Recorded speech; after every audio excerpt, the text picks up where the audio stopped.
Na ikiwa ni tarehe 2 mwezi Novemba mwaka 2025, karibu kwenye meza ya Vic Dimples ili upate ujio wa kila kitu ambacho kina trend kwenye masuala ya politics, sports pamoja na lifestyle.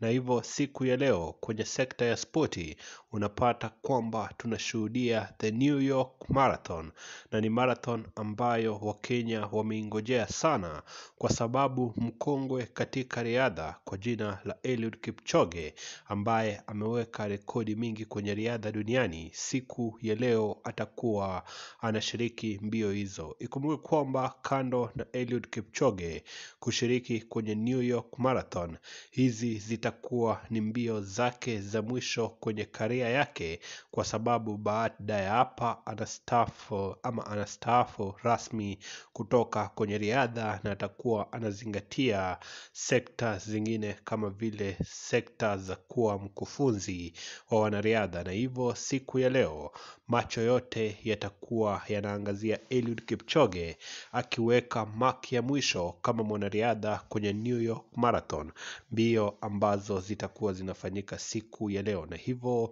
sisi kama Vic Dimples tuko hapa kufuatilia masuala haya moja kwa moja, na bila shaka ujio wote ambao unatoka kutokea eneo hili la New York, updates zote ibuka utazipata katika chaneli ya Vic Dimples. Je, tutegemee kipi kutoka kwa Eliud Kipchoge? Je, wewe kama mfasi wa miaka mingi wa Eliud Kipchoge unahisi vipi, kwani siku ya leo ni siku yake ya mwisho kwenye riadha? Ebu drop maoni yako na kumbuka kusubscribe ili kupokea taarifa pindi tunavyozi upload, au sio? Peace.